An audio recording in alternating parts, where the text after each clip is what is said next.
The Mermaid, the Liar, and the Basement. It started as a story about a mermaid. But every story that moves through the mind is a mirror, not a myth. And this one carries the whole map of the mind. The little mermaid lives beneath the sea, in the undivided water of what is. Her world is fluid, borderless, unfragmented. But on her 16th birthday, that symbolic age when innocence tries to grow up, she looks up. She looks at the surface and believes there's something above the sea. That's the first dream, that there could be an above and a below, heaven and earth, spirit and flesh. And she wants feet. She wants to walk. She wants to be two. That's the fall. Not a sin, but a wish. A wish to see what it's like to be separate. To split the tail into legs, to split one movement into two directions. The sea witch says, "You can have it, but you'll lose your voice." That's the deal every ego makes. Trade the song of creation for the footsteps of time. Trade infinite communication for private thought. Trade harmony for noise. And what's so funny is, we think the sea witch cursed her. But really, she just signed the same agreement the Son of God made when he believed in form. Let me see what it's like to be someone. And so now, we wiggle on pavement instead of flowing in grace. Little bodies walking on little dirt, pretending we've got somewhere to go. Wiggling to the job, to the restaurant, to the bed, to the grave, calling that a life. And the mermaid still sings beneath it all, waiting for the dreamer to wake up. Then there's Frisbee, the liar from Hocus Pocus and Frisbee, a man who told stories for sport, who lied about everything until truth found him in the strangest way, through music. Because when he played that harmonica, he stopped lying. He didn't even know it. The harmonica was the last pure thing left in him. The only instrument he couldn't twist. That's what truth is like. It doesn't fight lies. It doesn't argue with the darkness. It just plays. Light doesn't chase shadows. It turns on, and the shadows vanish because they never were. That's why the harmonica said nothing. It didn't scold him, didn't accuse him, didn't say, "Look what your lying has done." It just played. And the truth within him recognized itself. The Course says the truth is, nothing else matters, nothing else is real, and everything beside it is not there.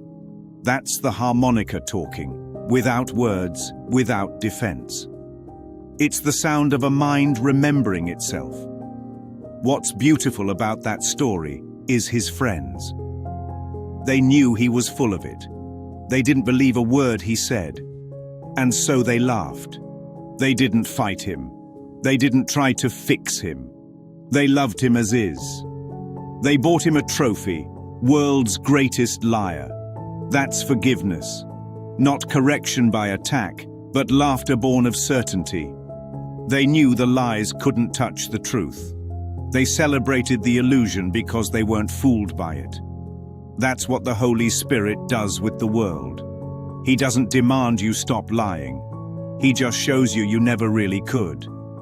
Because the ego can only lie to itself, and even that is just pretending.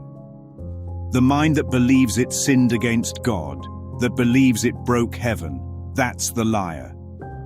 But the harmonica keeps playing underneath, whispering, "You didn't." And then, the basement. The place the ego says, "Don't you ever go down there." Because that's where you've hidden all your guilt, your judgments, your stories. Every time you said, "That's just who I am," you put another box down there. Every memory you defended, every grievance you kept alive, that's furniture in the basement. And you don't want to look because you think the monster's real. But the only monster is your own resistance to looking. You think if you look, you'll find sin. But when the light finally shines, there's nothing there but dust and echoes. You find the projector, not the film. You find the mind, not the monster. That's why horror movies get it so perfectly wrong and right at the same time. Some characters run from the house, others go in. The ones who go in represent the willingness to look, even if it scares them, because deep down they sense it's not real. They go down the stairs and discover it was all smoke and mirrors. That's the metaphysical flip. The basement isn't a place. It's the mind. And what's buried there isn't evil. It's your own light under the rubble of belief. The ego tells you, if you go down there, you'll see something you can't unsee. And the Holy Spirit whispers, exactly. Because once you see that it's nothing, you can never again believe it's something. So the mermaid, the liar, and the basement, they're not three stories. They're one. The mermaid is the longing to split from oneness. The liar is the mind trying to justify the split. And the basement is the place the guilt hides to keep the lie alive. But the harmonica, the truth, plays through all of it. The song doesn't end when the sea witch takes your voice. It keeps vibrating underneath every story, waiting for recognition. The mermaid thought she wanted feet. Frisbee thought he needed lies. You think you need your basement closed off. But each is just another way of saying, I'm afraid to be what I already am.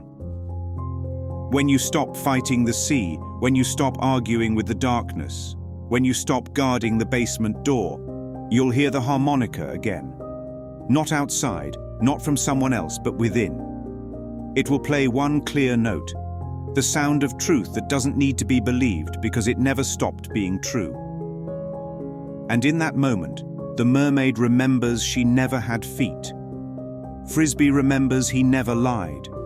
And the basement, empty now, collapses back into light.